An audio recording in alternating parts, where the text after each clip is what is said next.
Beatz Media presents the Scoop and Score Football Show.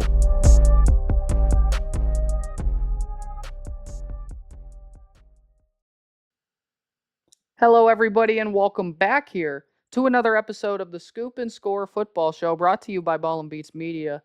Episode 18, Spencer. Wild card weekend has come and gone. We're on to the divisional round. College football playoff national championship on the horizon.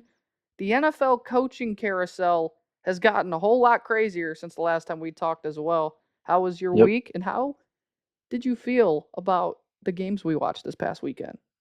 It was a good week, and yeah, we had some really good games, especially the NFL. Aside from the Chargers Patriots game and even the Steelers Texans game was decent for a while. Then the fourth quarter hit, and it just imploded. But for the most part, there was good games all around. The Saturday games were really good, and then the Sunday games with Bills and Jags, that was a great game, back and forth all game. Yeah, I was really excited that there were some good games. And for the college football, Ole Miss and Miami was a good game. That was back and forth with Miami prevailing in the end, and then obviously The bludgeoning of Eugene, Indiana Oregon. Indiana went duck hunting. So, and then they didn't leave without 53 duck heads. It was not good. It was not good for Oregon. They're kind of used to this at this point. Constant blowouts in the college football playoff. I'm not writing off Dan Lanning. Everyone wants to write off coaches getting blown out in the playoff, specifically Oregon, because it's been a little bit of their track record. But they have progressed year in and year out under Dan Lanning, which just means next year maybe they finally play for a title again. Doesn't mean they'll win it, but they'll play for it. Yeah. But I want to get into these wild card games real quick. I'll say the scores of all of them. They had that first game, the Rams winning 34-31 over Carolina. You had Chicago 31, Green Bay 27, and then you had Buffalo 27, Jacksonville 24, San Francisco 23, Philly 19. Then you had the Patriots beating the Chargers 16-3, and then Houston on Monday night winning 30-6 over Pittsburgh. Which team who won do you feel the most confident in going into this divisional round? Well, confidence-wise, I still have confidence in the Rams. But like momentum-wise, I gotta say it's the Bears. So I think that matchup with the Bears and the Rams is gonna say a lot.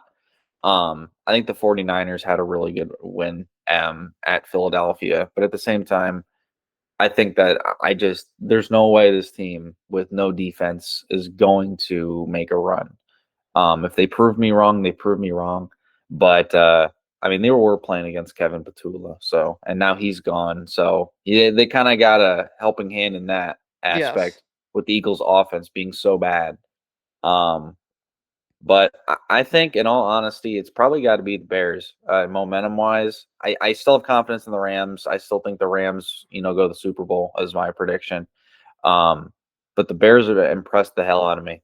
Being down 21-3, your offense is terrible. Ben Johnson's doing way too much of the Dan Campbell routine of going for it on fourth down. Going for it on fourth down on your own 32 is stupid. Why would you ever do that in a playoff game? Especially when I think it was like 4th and 3 or something like that. Yeah. Their defense couldn't stop much in the first half, and the second half was the complete opposite. Green Bay couldn't move the ball. They couldn't run the ball. Jordan Love didn't look good at all.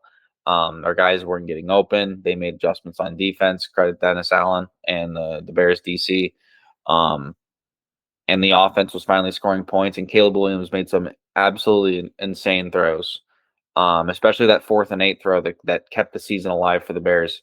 That was insane, dude. I got to give credit to Ben Johnson. I got to give credit to the Bears. That was a hell of a win for them, especially against Green Bay, an NFC North rival. But they got a ton of momentum going into the divisional round against the Rams. I still think the Rams win that game. But the Bears are going to be a problem for a while, especially if Ben Johnson and Caleb Williams are there. Caleb Williams at the end of the day could be a top 5 quarterback. And it sucks to say, but because he's in my division, but he's playing phenomenal football right now. And he had a few bad interceptions in that game in the first half. and Green Bay literally did everything to lose that game. I mean, what the hell? I still don't understand how Green Bay lost that game. But I got to give credit to the Bears when credit's due. They they got a lot of momentum heading into the divisional round, and that was a hell of a win for that team because they hadn't won a game in like over 5,000 days or something like that. I think the last time they won a playoff game was 2010 when they went to the NFC Championship game against the Packers. Yeah, you're right. But that was incredible to watch, and it's crazy to see how much momentum shifts in a football game from half to half because Green Bay couldn't do anything wrong in the first half, and in the second half, Green Bay did do everything wrong. They like Literally. intentionally tried to lose the game. They were throwing the ball when they should have ran the ball. They were, not chewing any clock in their drives. They were going 3 and out. Their defense was out there. Their defense did a really good job. They were holding them to field goals and they were getting pressure to Caleb Williams and they got a few fourth down stops, but then it just was a snowball effect. The Bears finally scored in the fourth quarter. The Packers went down and scored, and then they missed the extra point. And Brandon McManus was awful. I mean, he left 7 points on the board. He left 2 field goals and an extra point. And then you have the Bears go down again, score again, and the Packers move the ball down the field, and then they miss the field goal.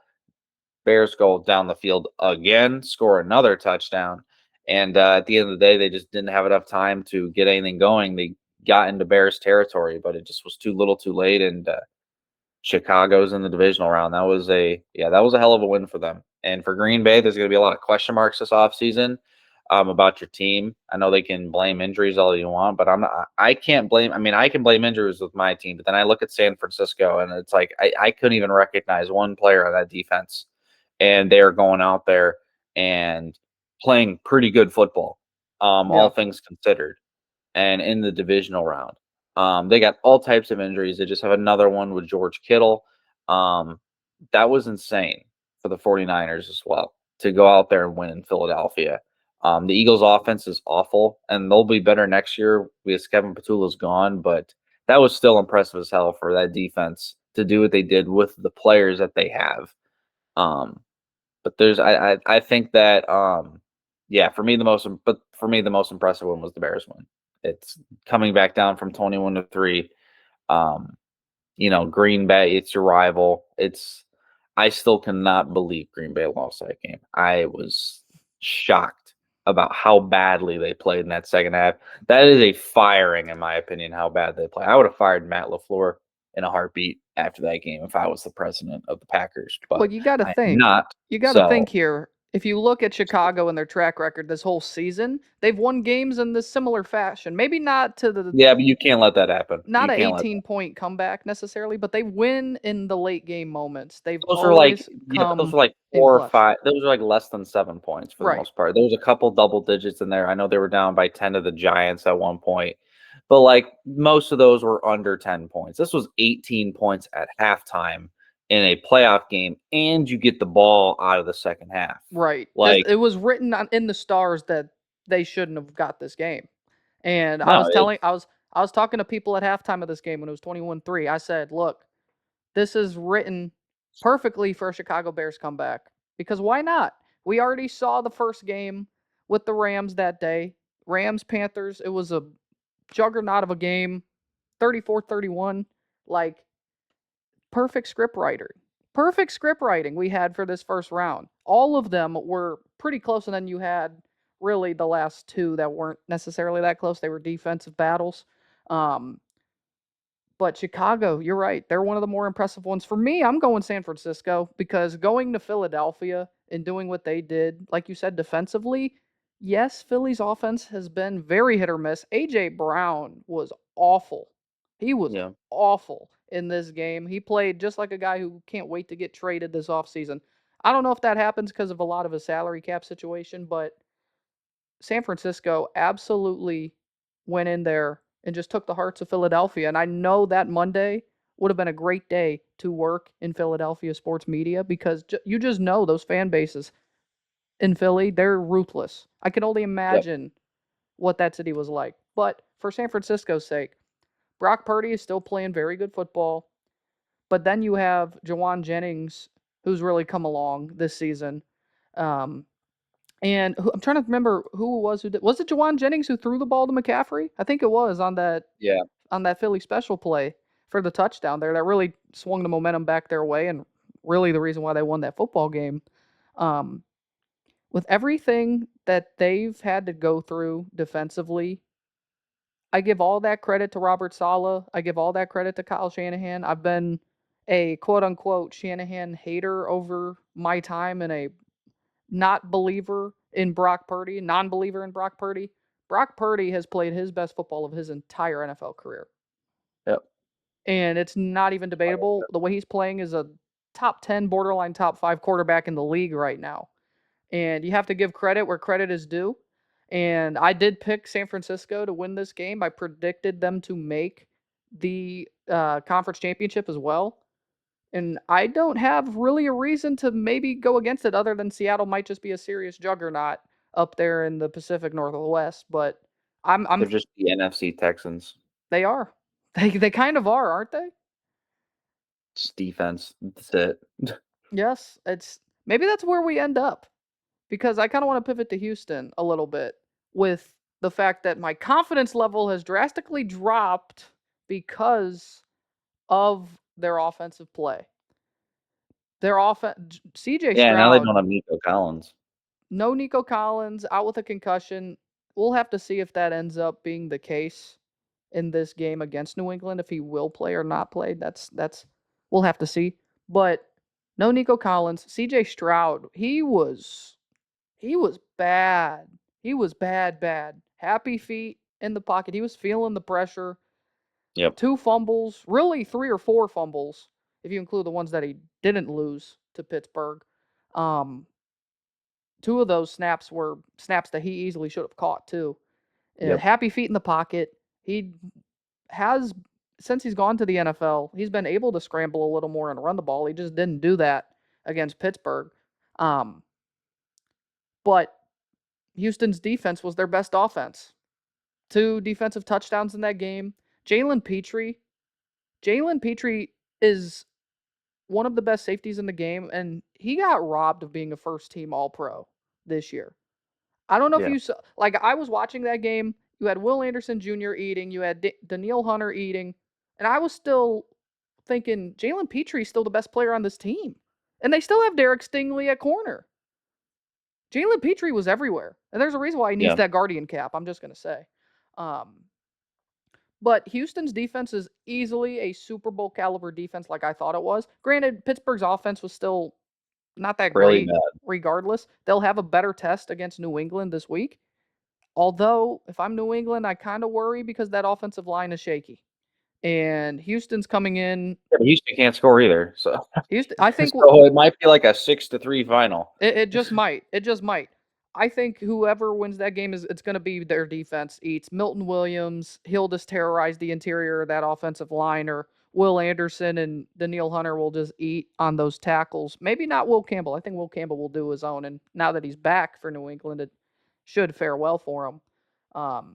Who's a team that you're coming into this weekend that did win, but you're like, I kind of don't know. I don't know what I'm going to get. Probably the Texans, just because of their offense. I mean, I trust Drake May more than I trust CJ Stroud. I trust the Patriots offense more than I trust the Texans offense, because it would be the Patriots because they didn't really look great against the Chargers. But the Texans, you're only going to go so far with your defense. Your defense is not going to be perfect every time. And Stroud needs to play better. Simple as that. And they have injuries. Obviously, their wide receiver core isn't the greatest right now because of Nico being out.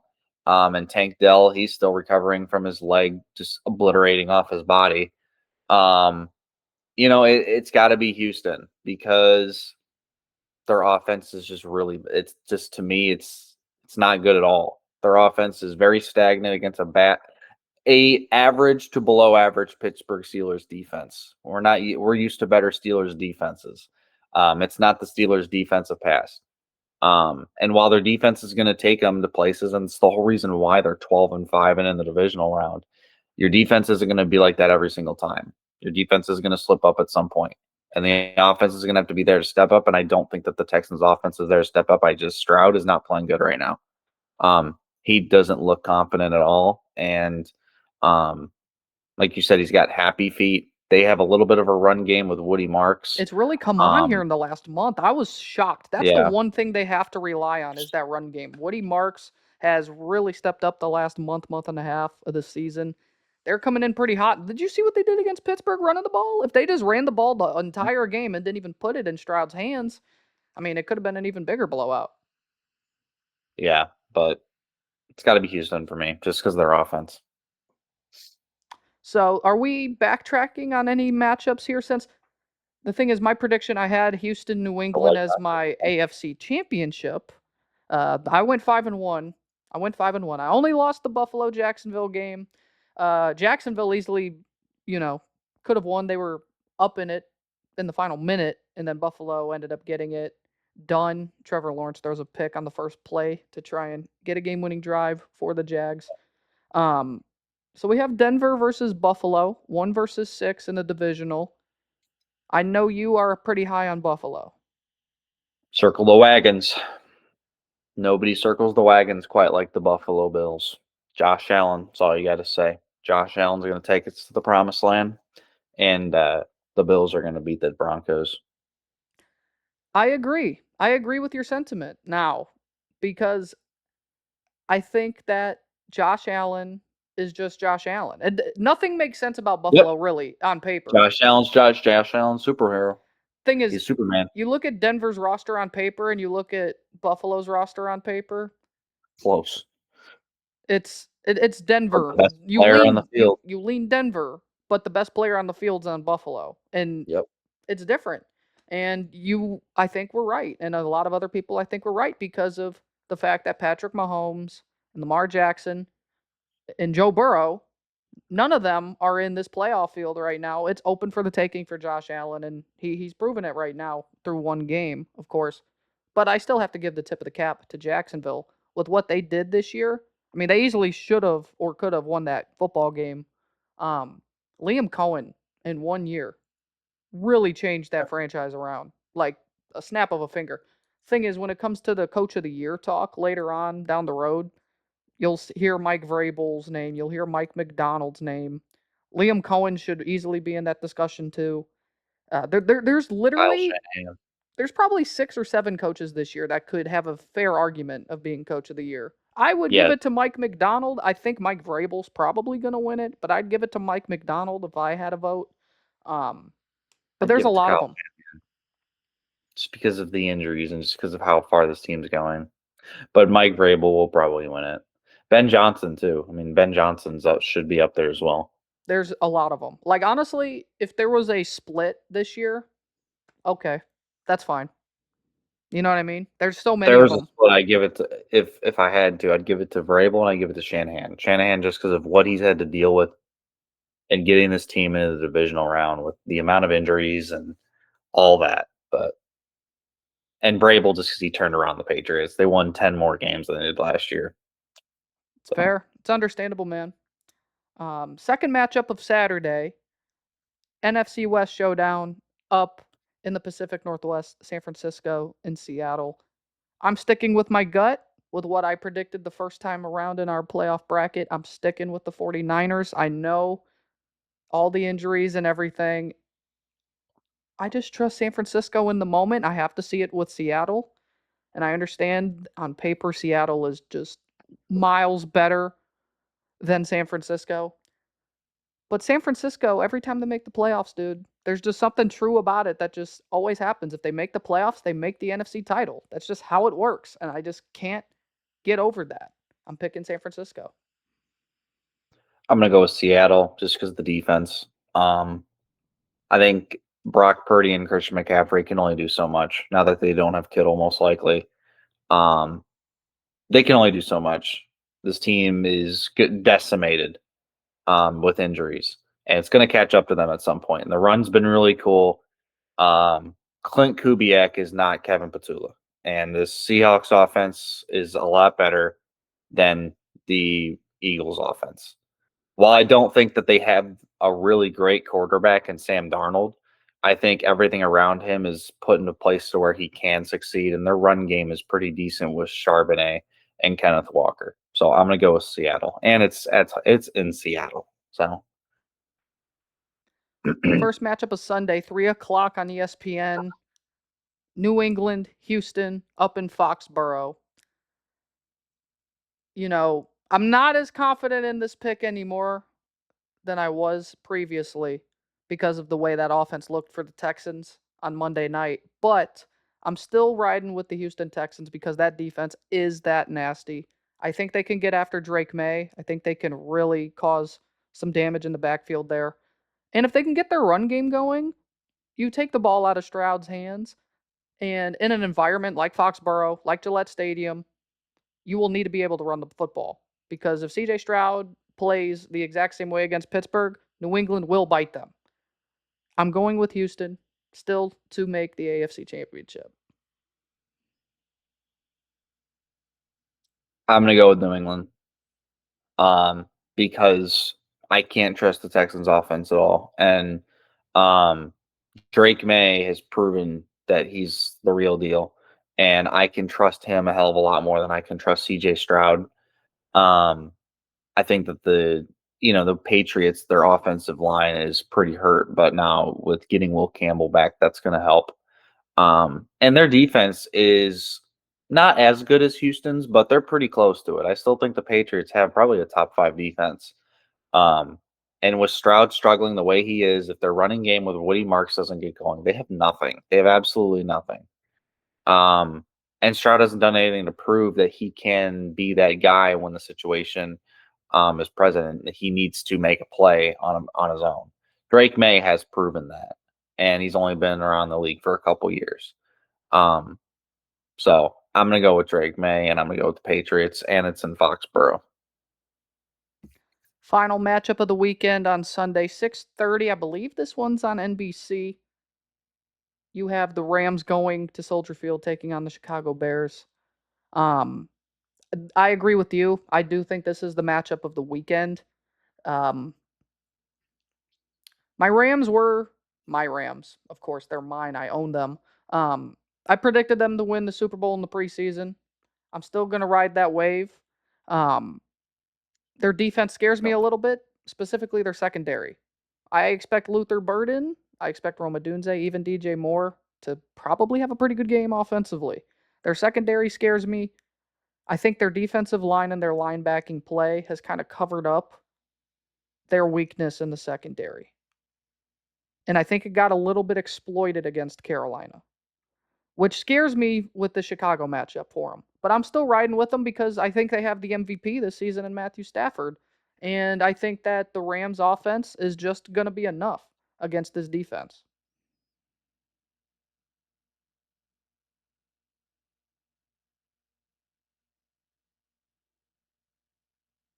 I think Spencer might be frozen. Spencer is frozen, and while we're at it here, I'm going to just keep on talking. I agree. I think the Los Angeles Rams are going to get it done. There we go. Is it back on now? You're back. Let's go. We're going to keep this in shot. Hi, Okay. everybody. Yeah, it was He like was frozen. passing out for a second. He was frozen. He said his Oh, entire spiel about why the Chicago Bears are the best team in the NFC North, and it just cut out for him. I would understand. yeah, you hate to see it. I don't know who you picked, but I'm picking the Rams. I picked the Rams as well. That's what we'll say. And we're going to move on here to NFL head coaching openings, right? We had a big one. We had a very, very big one Tuesday afternoon. Pittsburgh, Mike Tomlin. He steps down as the head coach of the Pittsburgh Steelers after 19 seasons as head coach of the Pittsburgh Steelers. Wowzer! The entire AFC North is wide open for Cincinnati to still finish third in the division, which is crazy to me because how is Zach Taylor the one who's still the head coach? Baffles my mind.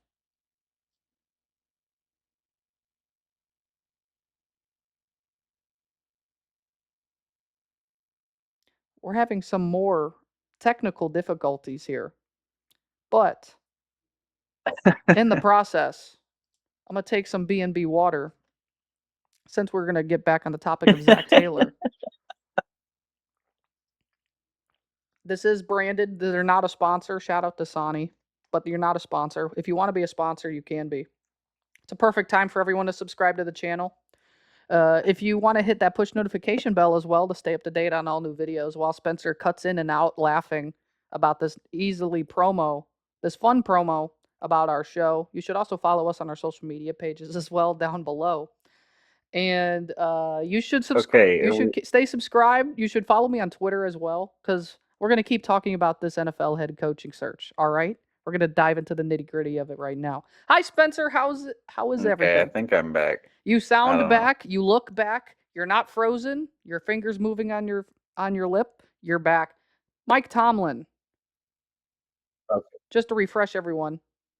Mike Tomlin stepped down in Pittsburgh after 19 years as their head football coach. And Zach Taylor is the one coach left in the AFC North out of all of them. Sure. It makes sense, doesn't it? Why not? It makes sense. No, it doesn't. And the worst coach. Yes, the worst coach. He is the worst coach in the AFC North, and it's not close. We now have 9 openings. 9 head coach openings in the NFL. You typically see 6 to 8. 9 is a lot. Like, that's over a third of the league.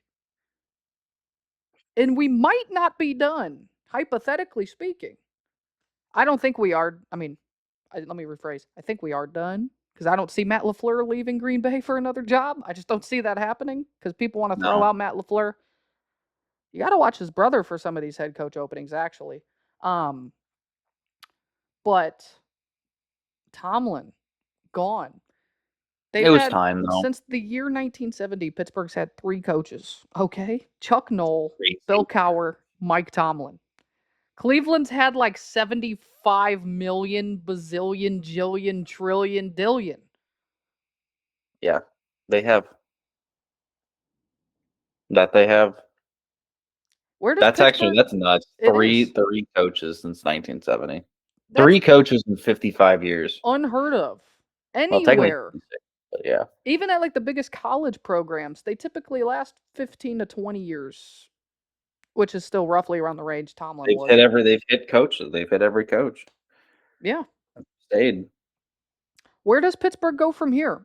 To me, do they want to get the same profile coach, like a Brian Flores, like a Lou Anarumo, like a Chris Shula, just a defensive-minded guy?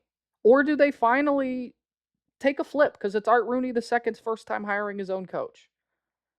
Do they want to change the formula? I would go after Brian Flores. He seems like a Steelers coach, and that defense would stay really good and aggressive with him. I think Flores as Pittsburgh's coach would make a ton of sense. That's what I'm predicting right now. I'm predicting Brian Flores to be the next head coach of the Pittsburgh Steelers. It makes too much sense. That defensive background. He actually helped rejuvenate his coaching career after the Dolphins in Pittsburgh for that one season as a consultant / assistant, whatever you want to call him, there in Pittsburgh for a year before he went up to Minnesota to be their DC. It makes too much sense for me for Brian Flores. And I'm throwing out some other names, like I said, Lou Anarumo. He's been in the AFC North for years in the past with the Cincinnati Bengals. He would make a ton of sense, I think, if they wanted to interview him. There's other guys as well. Maybe Jesse Minter. You throw the young guy in there as well. He could make a ton of sense in Pittsburgh. Could they go offensive? Could they? I don't think it's out of the realm of possibility, because that's the one issue you have, is a fairly incompetent offense outside of Aaron Rodgers being the quarterback. Do they finally change it? I think they got Arthur Smith there. Arthur Smith's got 2 interviews lined up for him. He's got 2 interviews lined up for him. I don't think they want that. In fact, I know it's the last thing they want is Arthur Smith as their head coach. Yes. Wouldn't it be funny if Kevin Stefanski was Pittsburgh's head coach next year? It would be, wouldn't it? I think it would be hilarious. John Harbaugh goes to the to the Browns, and then Mike Tomlin goes to To the the Ravens. Ravens. Oh, that is. I saw an That'd be AI fun. photo of that exact transition. No, that would make the AFC North an absolute, like, I don't even know what to say. I don't even know what to call it. That'd be hilarious. That's just wrong. It's morally wrong to do any of that. So we're just going to blow past that a little bit. And they're going to go defensive minded. We're not even going to worry about Kevin Stefanski in Pittsburgh. No shot, right? Wink, wink. No shot. I don't know. I agree with you. I think it's Brian Flores. Could be another younger guy. We'll have to see. I've got updated coaching predictions because I am going to revise ones that I said on the last show. And I've thought about it a little bit more, and I've kind of dug a little deeper on some of these to just try and gauge it. I'm gonna start. Well, we started with Pittsburgh. I'm gonna start with Arizona. Arizona seems like they want to get a guy in the NFC West because they know they are in the best division of football. They feel as if they're in the best division of football right now. And if they could take somebody from their own division, it could make them worse and make themselves better. Then that'd be Shula, Kubiak, or Saleh. Yes, Saleh, Kubiak, Shula. I think Mike LaFleur as well. The offensive coordinator for the Rams is one to watch. Maybe Nathan Shieldhouse, who's a young guy who's maybe a year or two away from being a head coach. He could get a job a couple years early. If you look at Cleveland, the guys they're interviewing, it kind of gives off that kind of vibe right now. Trying to be a year or two early on guys. So maybe Arizona does that. I'm going Mike LaFleur right now. But it could easily be Saleh. It could easily be Shula. I could see those guys getting better opportunities elsewhere than Arizona. So we'll have to see.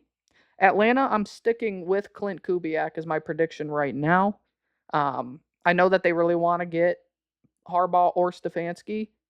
I think there's two other jobs out there for those guys that are going to be a little bit more enticing because of the situations. So I think Atlanta gets the next best thing possibly on the offensive side of the ball with Clint Kubiak. I could see that. I think Atlanta should go offensive minded coach just because of the pieces that they have on that offense. They need to make Bijan happy, Drake London, Kyle Pitts. They need to get this offense going and Michael Penix because they have the pieces. They just need to put it all together and they need the right coach.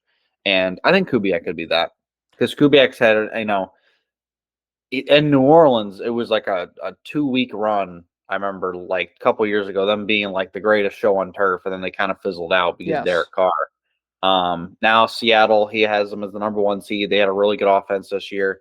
Yeah, I could see it. I think another sneaky name to watch there in Atlanta, Mike McDaniel. McDaniel. I'm not saying it shouldn't. He needs to be in Allen Park.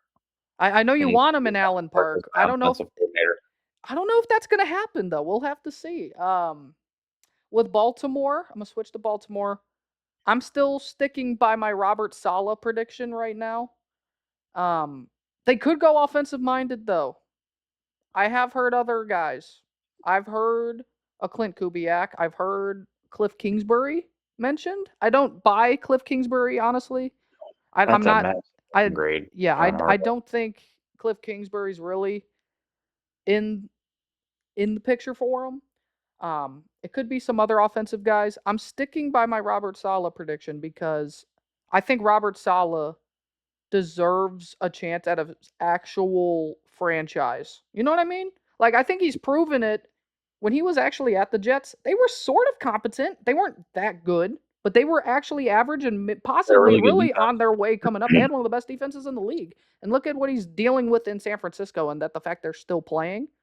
I think if he gets a team like Baltimore with Lamar Jackson, with the talent Baltimore has on defense, that it hasn't necessarily translated onto the football field this past season, which was crazy to see Baltimore, one of the worst defenses in the National Football League. That just doesn't make any sense. Yeah. The talent that's still on that roster, I think he could really, really make Baltimore a serious defense yet again. And I think he can really fix everything there. I like Robert Saleh a lot. I'm a big fan of his. I think Baltimore makes a lot of sense. Salah would make sense. Yeah, I actually like that pick. Cleveland. Here we go. Drum roll, please. All right. It's going to be a young offensive mind. I think that's fairly set in stone. It could be that Nathan Shieldhouse, who I've mentioned, out at the Rams as pass game coordinator. Could be Dan Pitcher, Cincinnati Bengals offensive coordinator. Could be Mike McDaniel. Could be 30-year-old, as of yesterday, offensive coordinator from the Jacksonville Jaguars and Grant Yadinsky. Whoa. Hold up. 30 years old. That's crazy. He legitimately could be the next head coach of the Cleveland Browns. Because if they want the next Sean McVay, why wait for him to become it somewhere else? That's the Cleveland mantra right now. I'm sold a little bit more on the fact that I don't know if Udinski wants to be the head coach of the Cleveland Browns. And I don't know if Mike McDaniel wants to be. I'm going with Dan Pitcher. I think Dan Pitcher has a high chance to be my next head coach. It could easily be McDaniel and it could be Udinski, but those are the three that I'm really thinking of. I did mention Shieldhouse as well as a possibility. I think he might stay out west though. I'm going Pitcher right now. Cincinnati had a good offense with Joe Flacco, so He hasn't been a play caller before, which Cleveland loves guys who hasn't called plays before. But to be fair, it's worked for other teams. It has worked. We saw that with Sean McVay. We've seen it with other coaches. It didn't work with the last Cincinnati Bengals guy we hired as head coach, which I think Cleveland might want someone else. And really what I've heard out of the Cleveland camp is they want Mike McDaniel. Mike McDaniel is the guy they want. Go away. No. He's my OC. He's your OC? Mm-hmm. Mm-hmm. But I'm predicting Pitcher. Cleveland, he's going to win, what, 5 games a year? No. I'm predicting Dan Pitcher for now. I think that's going to be the next head coach. Come coach Laporta. Come coach Amon-Ra.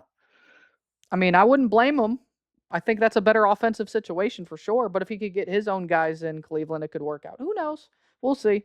We will continue to update all of this as more tea leaves come in, is all I'm going to say. Las Vegas, we haven't heard a lot. It's been quiet right now. However, there's this one name for me. It's just like, this has to be the guy. If he gets the job. In fact, this guy is interviewing with Cleveland on Friday, or is scheduled to anyway. I'm going Jesse Minter still. I'm staying with my Jesse Minter prediction to Las Vegas. They could go an offensive mind. I think Kevin Stefanski could be a sneaky one to watch out for, simply because they have the number 1 overall pick. It's got to be a quarterback. It's got to be Fernando Mendoza. Come on now. Yeah. Maybe change up their offensive philosophies a little bit if they go get an offensive-minded guy. But they also just need stability. They need a stable coach. This is why I could see a Brian Flores, or I could see just a defensive guy who has been a head coach in the past as well. If they could get in the Harbaugh sweepstakes. I don't see it because I think it's pretty set in stone with John Harbaugh where it's going to be. But I like Jesse Minter because of his youth, the way his defense played for the Chargers this year. I like Jesse Minter a lot as a fit in Vegas. I like that. Yeah. I mean, they just got to get somebody that I think will stay there more than 3 years. So yes, for sure. That's the problem. They just need someone to stay for more than a year. Actually, the fourth. It'll be the 4th season in a row they start the season with a new head coach. It's pretty typical of Las Vegas and their impulsivity over there. Yep. Going down to South Beach in Miami, the Dolphins. They've had the Mike McDaniel experience. It worked out a little bit. It didn't fully pan out though in the long run. I think they go back to a defensive-minded guy down there. I think Jesse Minter's another name to circle in the Miami search. I think Jeff Hafley from the Green Bay Packers could easily end up being the guy down here. I'm going to predict right now Chris Shula from the Rams, just because I think people want to try and get everything they can from the Sean McVay tree, and it just makes too much sense. I think Chris Shula is my prediction as of right now for the Miami Dolphins. I mean, hey, it normally works out for the most part with these assistants that are under McVay. So that you can't go wrong, right? You can't go wrong taking a McVay guy. No, Raheem Morris, but I don't. You're not gonna I hit. think they should have gave him more than 2 years though in Atlanta. That's the problem. He deserves another chance at some point, and he's got a couple interviews lined up. People are Yeah. still intrigued in Raheem Morris, and I think he kind of got the short end of the stick. They went 8-9 2 years in a row, and I mean, can you really fault him? I mean, defensively, they did play better. I will say towards the second half of the year. James Pierce Jr. came on, um, but I mean, of course, this offense was bad, and Kirk Cousins was the better quarterback this year for him, Yeah. which is It's not which is the whole debacle there. Really, they do need an offensive guy, which makes sense. New York, I think New York's getting Harbaugh. I do. Giants. I think the Giants get Harbaugh. I think that the writing's on the wall there for him. Um, First real interview. Actually, no, he interviewed with the Falcons already, but the Giants met with him in person. He's meeting with them as we speak with an interview. Of course, he has others lined up. Titans seem to be a team to watch out for as well. I think it's the Giants. Yeah, because they have the quarterback. They have a pretty solid defensive line. I mean, they have pieces in New York, so I think that would make a ton of sense. Yeah. Pittsburgh already said Brian Flores. I think just off pure track record, pure just history of Pittsburgh, it feels weird to try and predict anybody that's an offensive mind. Yeah. Brian Flores, because of his history in Pittsburgh, helping rejuvenate his career and everything, and the fact that he is a hot commodity still for some teams trying to get a head coach, I think Brian Flores makes too much sense. Could this change? Could they somehow change the entire history of Pittsburgh Steelers football? I think they can. Will they? We'll have to see.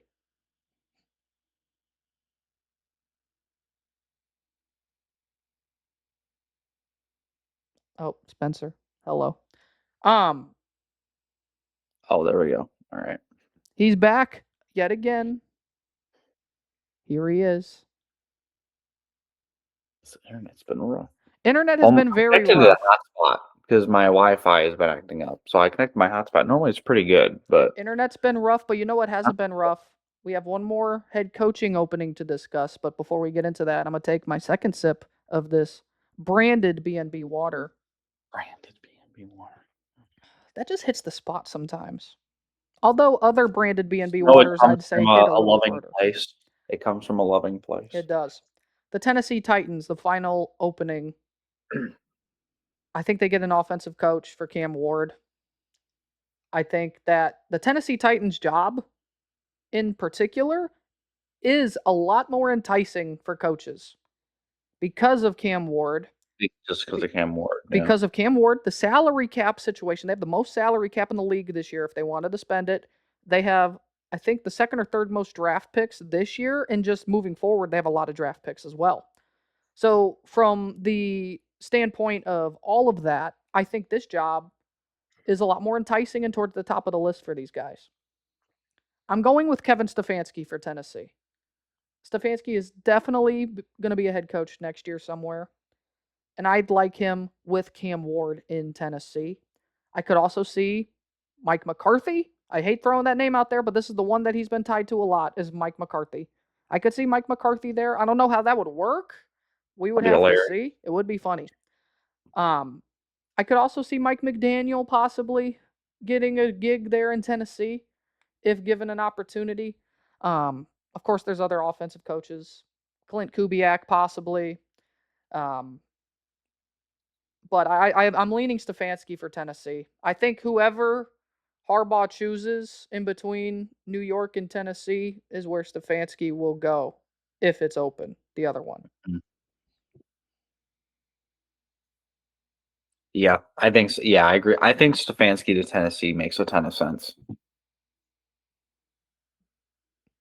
It does. It does. Cam Ward doing the little hand flip, the little hand cover hand flip dance. Yeah. With Kevin Stefanski. Watch Kevin Stefanski actually have like a personality a little bit in Tennessee with him. That'd be funny. I could see it. Makes the playoffs year one, all that fun He stuff. would. He would. All right, that's enough of our NFL talk, okay? I'm over it. I'm over it. I'm never over it, by the way. But before everything else.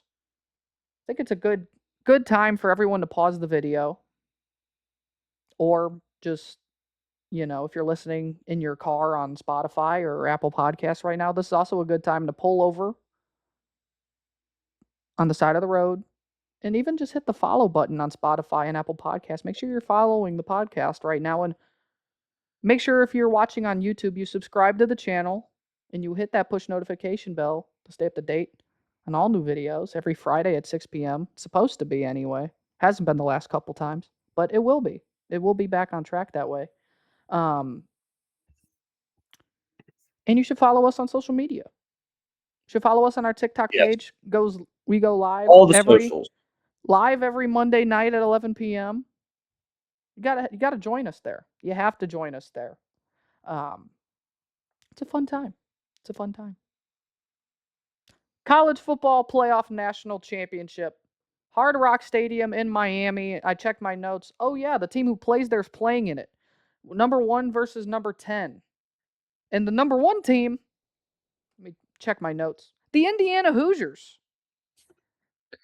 Sure. Indiana, Miami college football playoff national championship on, of course, what makes sense for college football, Monday night, yet again. Of course, Monday nights are for college football, as they should be. Shouldn't be. Got to fix that.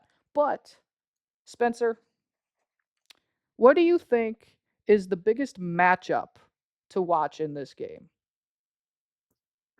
The trenches, probably, because that's in Miami's defensive line against Indiana's offensive line. Indiana had one of the best offensive lines in the country, and Miami likewise for their defensive line with Ruben Bain. That's going to be my point of where I'm going to be watching the game. Obviously, trying to cover those Indiana wide receivers, and Charlie Becker, Elijah Surratt. But I mean, mainly it's going to be the trenches. It always is going to be the trenches for me because that's where the game is won. That's how Miami beat Ohio State. And that's where most games are won in the trenches. So yeah, whoever wins the battle down there is, most likely going to win the Natty. And it'll probably be Indiana. Just saying that they are just playing on their planet.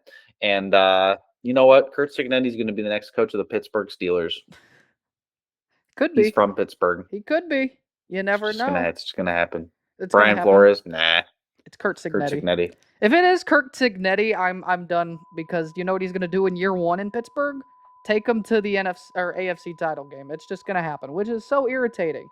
I agree. I agree with you. Even though you're frozen again and I'm talking to you, I agree with you. I think it is the trenches. These two teams have been the best in the trenches all season long on both sides of the football. Francis Maui Noah is one of the best tackles in the game. Coogan, the center from Indiana, he's been mauling people. And this defensive line for Miami is nasty. Akeem Mesidor, Ruben Bain Jr.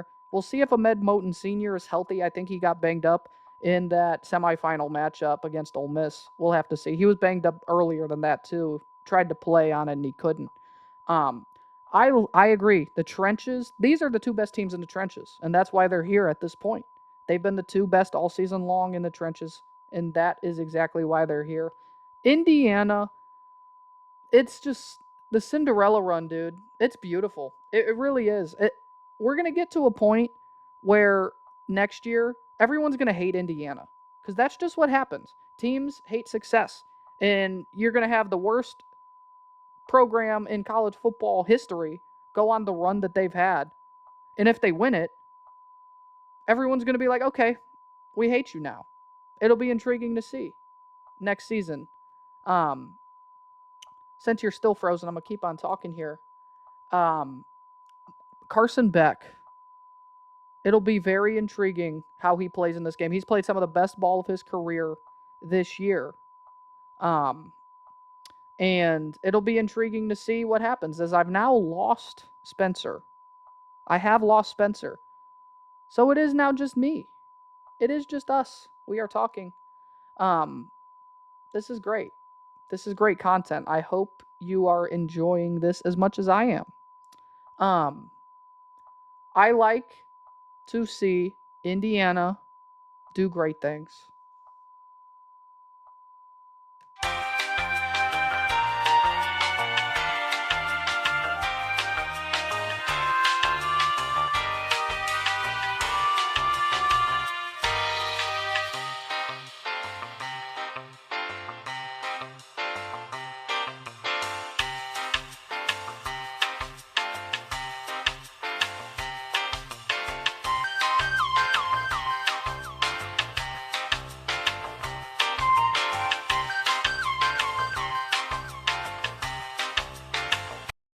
This man is back, everybody. I just want you to know we have resurrected Spencer Gallup. He is back and better Back from than the dead. ever. He has resurrected himself. He is, he was down and out for the count, some would say. But he has found his way back. I mean, look, the hair. You can Kind of like tell. Indiana. He's been through a war. Oh, what a transition. He's been through a war, just like Indiana has been, of course. Yeah. Since we're still on the topic here, I was kind of reiterating the same thing you said about the trenches. These two teams, two of the best teams, literally the two best teams in the trenches all season What about long. my Kurt Signetti spiel? Your Kurt Signetti spiel? Hey. Yeah, about him becoming the Steelers' next head coach? I said he would win the AFC title in year one. He'd win the Super Bowl in 2 years in Pittsburgh. Yes, he would. Yes, he would. Sadly. He's from Pittsburgh. I know. He is a Pittsburgh guy. He looks like a Pittsburgh guy, It's happening. He's got that weird little eyebrow thing. That's all Pittsburgh people do. That's the same thing. And just They're all mad scientists over there from what I've heard. But seriously, this matchup, also I got to say shout out our editor for having to deal with this episode today. Indiana is they're just different, dude. Miami's Someone's good. playing NCAA. I think this is God's PS5. They're not playing on Heisman. I think they're playing on like rookie mode or something. Spencer, we're watching God's PS5. That's what we're watching. We're watching. God chose Indiana football. God chose Indiana football. You think he chose Notre Dame? Wow. He chose the other one in their own state to laugh at him. That's what he did. He said, "You know what? Indiana." Notre Dame angered God, and then took 2 wide receivers from OSU in the portal, and then felt bad. Yeah, exactly. That's what happened there. That's what happened. But Spencer, I think the time has now come. Who are you picking? You kind of said it already, but who are you picking? IU it is, huh? Who's yours? The most anti-Indiana person I've ever seen. Has come full circle. Come full circle, which is almost making me want to not predict this, right? Who's almost making me not want to pick Indiana. Dude, it's happening. Are you kidding me? This game will be 35-0 at halftime. I don't think that happens. I think Miami's too good for that to happen. In fact, I think this game could be a really close game. Sure, we thought Oregon was really good. At the time of this recording, Indiana's minus 8.5 point favorites. I will say this. It'll be Indiana 38.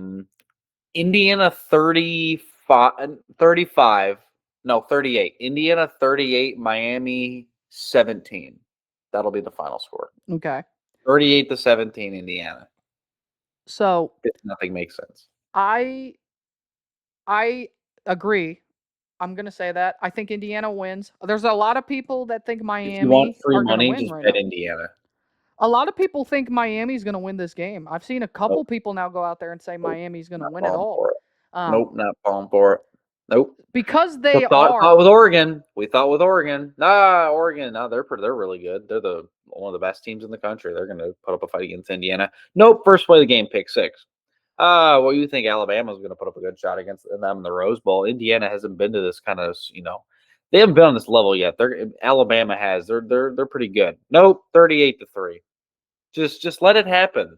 Just succumb to Kurt Signetti, because that's what I've done. It doesn't make sense. The Indiana Hoosiers are going to win the national title. That's that. Oh my God! I agree. I think same team that went 3-9 every year. It's crazy. The same team that their best player of all time was Antoine Randall, which he's pretty good, and then Michael Penix Jr. That's legitimately all the Indiana Hoosiers Come on, I could bro. probably name. I mentioned him already in Tevin Coleman. People forget that 2,000-yard season Tevin Coleman had. Tevin Coleman was, but he never accumulated anything in the NFL, really. But has Penix yet done it either? Like, I like He's Penix. a I'm a big starter, Penix. and he just needs the right coach. He just needs the right coach. Coleman had some decent Antoine years. Randall was a great player.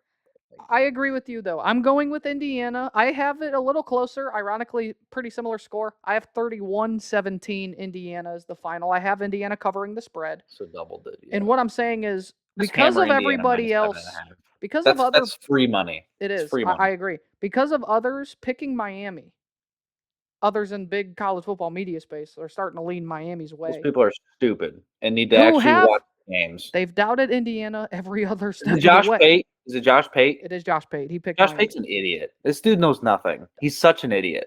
He just says things to say things, and he's completely wrong. He's like, oh, well, things and stuff. No. I watch him all the time. I find Josh Pate pretty entertaining. He's entertaining, but he's he's very good. some of the worst takes. Like, it's no. Indiana is going to kill this team. To be honest with you, you have to have bad takes. Bad takes happen in this space. You're going to say things and you're wrong. Smart. You got to be smart. You got to watch the games. Indiana is going out and destroying these teams. Is Miami really that much better than Oregon? I don't think they are. I really don't think they are. I think, defensive wise, Oregon had a pretty solid defense this year, and their offense, at times sputtered, but for the most part, Dante Moore was pretty good. I think he should stay for another year. I agree with that. But no, like in Alabama had a decent year. Is Miami all that much better than Alabama? The Miami's a little better, but I don't think they're a ton better. Indiana is just, they're led by a psychopath. They are. Kurt Cignetti's a psychopath. When they win the national title, he's just going to look right at the screen and be like, yeah, Google me. I'm a national champion. Something like that. He finally smiled and said he's going to have a beer after the Oregon game, which good for him.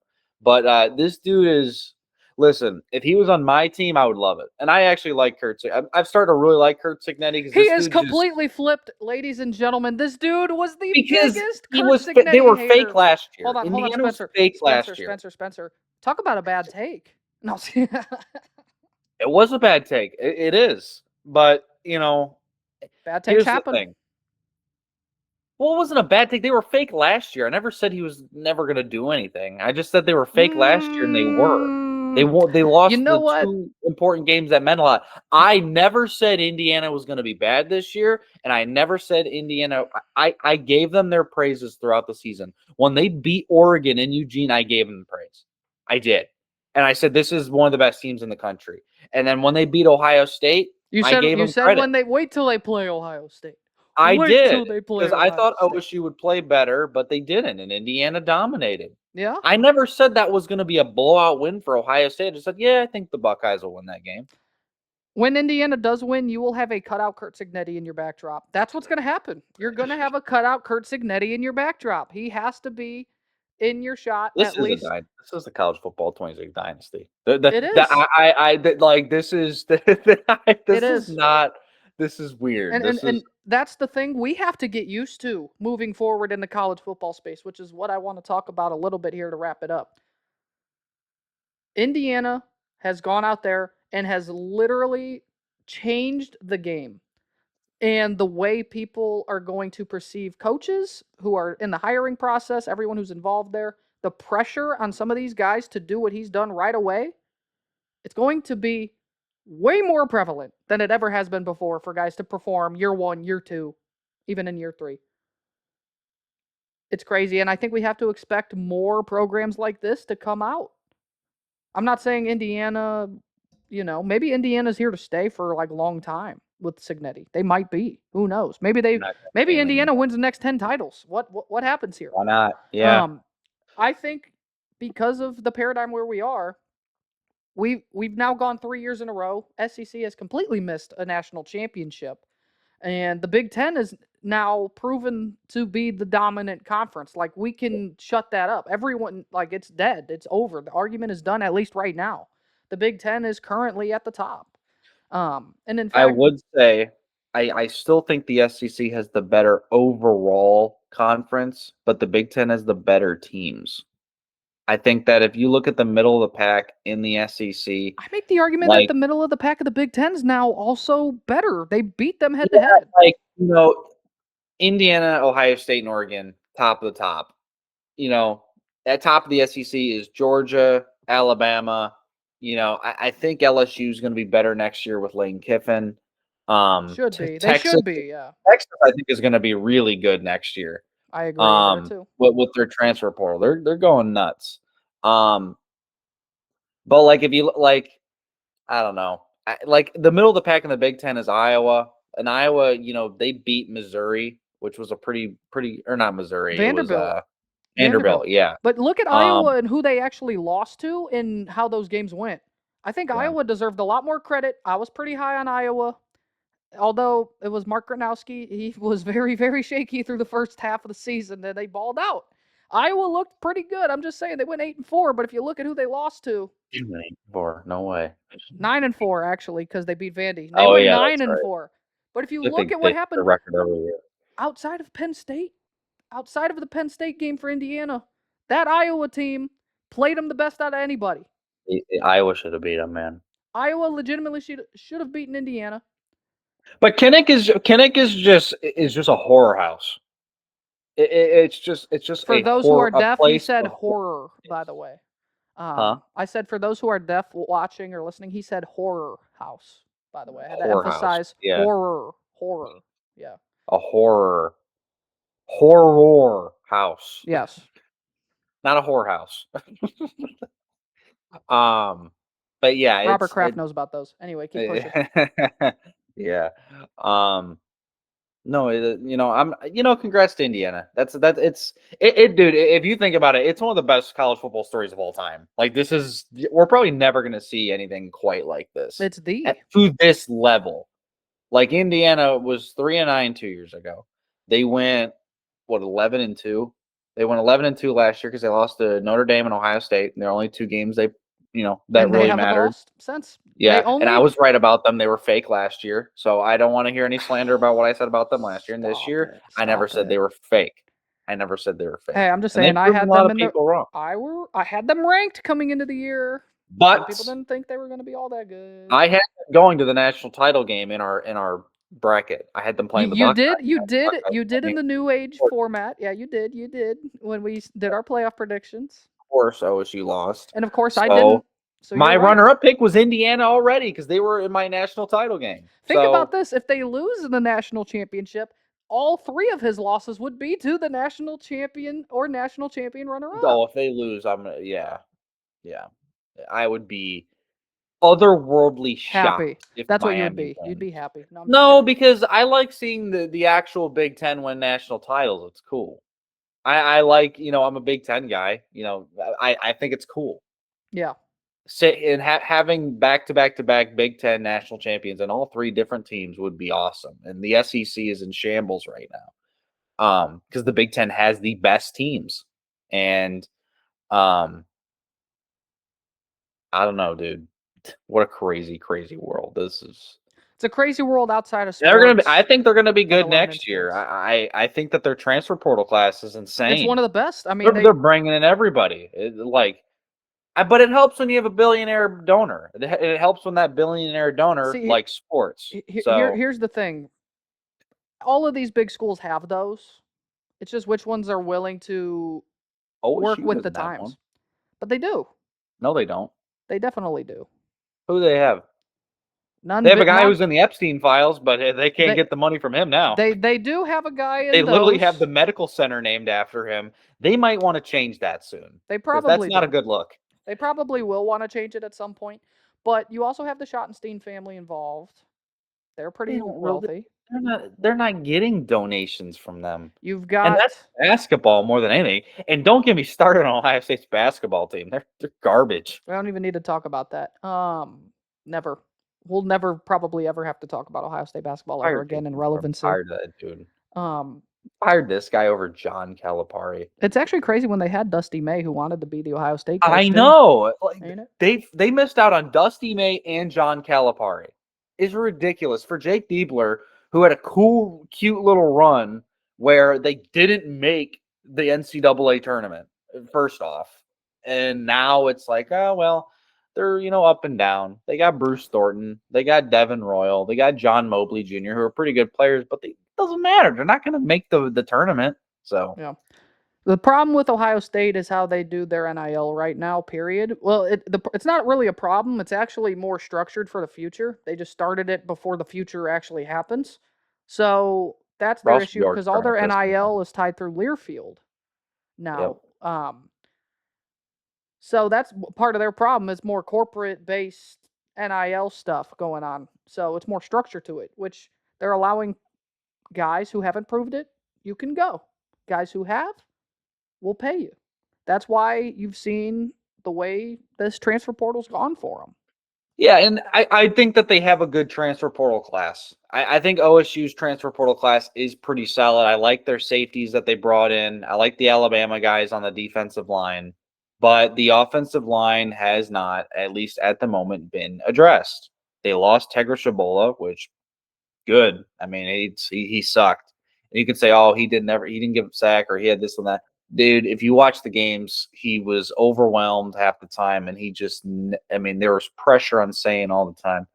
But I think that wide receiver is going to be a question mark after this season because you're losing Jeremiah Smith. You're just going to have Chris Henry, and you're losing Brandon Inniss because Brandon Inniss is a senior. You lost Mylan Graham and Quincy Porter to Notre Dame. I mean, really? It's ridiculous. They're gonna. I mean, it's for the first time in forever? Wide receiver is going to be a question mark. I would not say this season because I think with Smith, it's gonna put up a lot of things. But after next year, I mean, Yeah. it's Chris Henry Jr. and things. So No, I agree. I think it will be a question. they need to tap into this NIL a lot more. I agree with you. I like the defensive additions that they got. I think their defense will be good next year. I'm starting to think Matt Patricia is going to be back. Offensively, I think they should be fine. I mean, Max Clare declared for the draft, but they got a couple tight ends in the portal. Offensive line needs to be addressed at some point. Running game, quarterback, receivers, back for the most part. So we'll see. Last thing before we wrap this up here. Just talked a little bit about Indiana, Kurt Signetti, and everything going on in Bloomington. Early look ahead to the 2026-27 season. Who's a program that you think could take that Indiana jump? Not necessarily to national title contending team, but a program who could somehow, some way find its way into the playoff. I think we're in that era where more and more of that's going to happen because of the modern day with NIL and everything. I'd probably say Oklahoma State. I think Oklahoma State's going to have a hell of a lot better year next year. With them getting Eric Morris and Drew Mestemaker, they have one of the top portal classes in the nation right now. I think they're like top 2 or top 3. Last time I saw they were 1, but I think Notre Dame may have overtaken them, but I'm not sure. I know they have a really good portal class coming in. I don't know how the recruiting is, but I think Okie State. I think that'll help to have the quarterback and the coach. Yeah, I'll say Toledo. Why the hell not? We'll throw the Rockets in there. Throw the Rockets in there. Why not? Mike Jacobs is an absolute dog right now, getting Andrew Zock, the FCS Defensive Player of the Year from Mercer, to sign with Toledo, where he was getting genuine Power 4 interest at a lot of different Virginia, big-time Colorado. programs. We out recruited Dion. Look at that. Look at the Rockets go, man. Shout out Maction. But That's what we're here for. They have a lot of holes to fill. They do. Because they had 22 transfers leave. So I know. It's bad. It's bad. But it's good. It's good. Change sometimes is for the best. For me, there's 2 programs I'm going to say. One is one that I think will make that jump to being a legit national title contender next year. And I know their defensive line is going to be changed. Their defense, period, might be a little bit different next year. But their offense is going to be a lot better because they went and spent a lot of money on a quarterback. I'm saying Texas Tech, man. I think Texas Tech might have a legit chance to play They for a were national already title. a national title contender this year. Like a legit one. I know they made the playoffs. Yeah, they were the number 4 seed. Just because a team is in the playoff, even at that high, doesn't make them a real national Their title defense contender. was one of the best in the country, and while Their their offense was buttering, it wasn't awful. They put up 38 points against BYU. Their offense couldn't compete against a Oregon, against a Miami. Oh, we saw that against afterwards, but It's we not didn't gonna be know able to that do that. beforehand. I think Texas Tech will make that serious jump next year offensively to where it can really compete. The second school, I know the conference is stacked, or you could say the conference is stacked. Really, is it? I mean, we've kind of seen it falter the last 3 years. I don't really know. But they got a new head coach coming in this year. They've attacked the portal very well. I love the additions that they've added. I think it's more like year one Kentucky. Year one Indiana is the Kentucky Wildcats. Will Stein, the Oregon offensive coordinator, going to Kentucky to be their head coach. He's from Kentucky. He's got Kenny Minchie in the portal, who almost started over C.J. Carr at Notre Dame this season. You got C.J. Baxter Jr. coming from Texas. Of course, I mean, Tegra Shabola. Woohoo! He might do better at Kentucky with a fresh start there on the offensive line. But they have other pieces as well on the defense coming in the transfer portal as well. I think Kentucky, not to the same level as Indiana, but it's one to keep an eye on moving into next season. I think Kentucky has a legit chance to make some noise. We'll keep talking about it further and further throughout the next few months and really try and game plan that. I like Kentucky a lot right now. Justice Haynes committed to Georgia Tech. Yes, he did. I don't know. With the SEC being as stacked as it is, I don't see that happening. But I mean, anything's possible. Indiana's in the national title game, so I don't think anybody knows. That's the thing. Nobody knows anything about anything. Nobody knows anything, but everybody knows. You would have said 2 years ago Indiana is going to win the national championship in football, and not in basketball. In football, you need to be put into a hospital. Now it's unbelievable. Maybe Vanderbilt, Kentucky is the SEC title next year. We'll have to see. That'd be awesome. So, that would be awesome. all I've learned, you kind of said it yourself, but you said nobody knows anything, which means everybody knows nothing. And I'm going to leave y'all with that. That's going to wrap up this episode 18 here of the Scoop and Score Football Show. Thank you for tuning in this far. And by the way, since we're wrapping it up, you should just subscribe in the process of getting off this link and onto the next link of whatever you want to watch. Shout out TJ Finley, his 7th school. He's transferring to his 7th school. What we do here on this show is we make sure he can find an 8th. That's what we're going to do. We're going to make sure TJ Finley finds his 8th school when it's all said and done. Well, he's going into the FCS now, so he can only go so much more. He can. only go and to talk more about TJ Finley and his glorious college football run that he's been on, you should subscribe to the channel and you should hit the push notification bell to stay up to date on all of our new videos.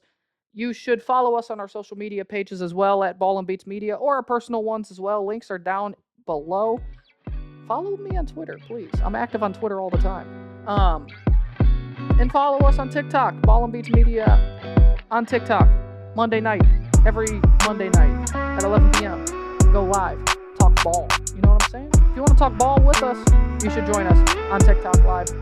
For Spencer Contavious Caldwell-Pope, Gallup, I'm Logan McCrory. We're signing off. We will see you guys next week. Take care.